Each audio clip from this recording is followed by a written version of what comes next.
While we're starting this vaccine in individuals at high risk for cancer, BRCA1 and 2 mutation carriers, we are hopeful that if it works, it could be applicable to many more patients. Dr. Susan Domchek is on a mission to change the daunting cancer odds of the BRCA gene mutations that have dominated her career. They were cloned in 1994 and 1995.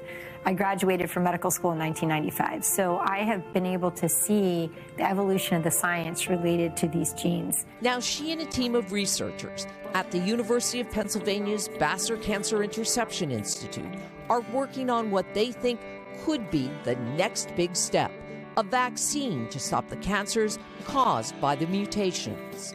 Are vaccines now the holy grail for breast cancer treatment? So I think that whether it be a vaccine or other things, I think we really do want to be moving more and more into the prevention or cancer interception space. We want to use the immune system to be constantly on surveillance and take care of those cancer cells right when they first develop, before you even know they're there. To do that, this experimental vaccine uses the enzyme telomerase, found in 95% of human cancers. So essentially, you're taking an enzyme that's usually inside the cell, putting it on the outside, and that directs it to fight the cancer cells? Yes. Think about it. The immune system needs a target. The immune system needs to see something that it can react to. Who has the BRCA mutation? 1 in 200 people.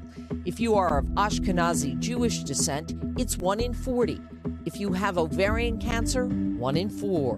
What we're trying to do is give people choices.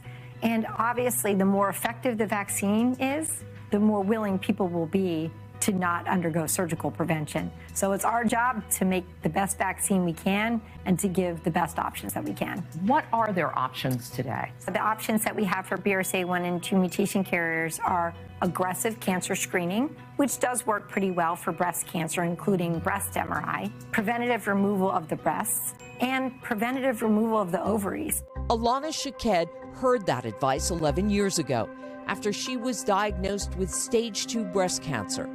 She was just 28 years old. I ended up having chemotherapy. I went through fertility preservation. I decided to have a double mastectomy based on the fact that I had the BRCA mutation. Now 39 and pregnant with her second child, a vaccine would not help Alana. But if it comes to fruition, she believes it could help her daughter if she has the mutation.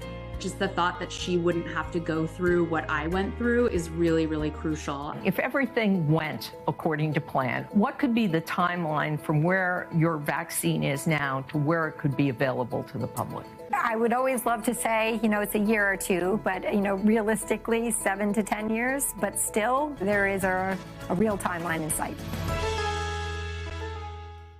So far, the trials are very small. The first in 93 patients who had early-stage cancers. Dr. Domchek says the vaccine proved to be safe and created an immune response. That's a good sign. Now it's being tested in 24 people so far. It will expand to 44 people who have the mutations but no cancers.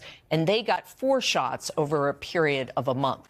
The key here is genetic testing. And in the future, folks who know they have a BRCA mutation would go to their primary care doctor and get the shot. And that would either eliminate or significantly reduce their cancer risk moving forward. In the future, imagine, it could be as easy as just going to your doctor. But the key is getting that genetic testing and finding out if you have these mutations. Right. Knowledge is power. Absolutely. That is really 7 to 10 years, though. It's not that far. Yeah. Yeah. But this is going to be the future of cancer treatment, or will be vaccines. Thankfully. Whether it's brain cancer or breast cancer, prostate cancer, that's the future. Get vaccines from all. Yeah. Lightning Thank story. you.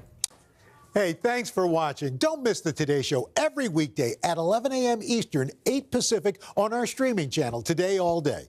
To watch, head to today.com/allday or click the link right here.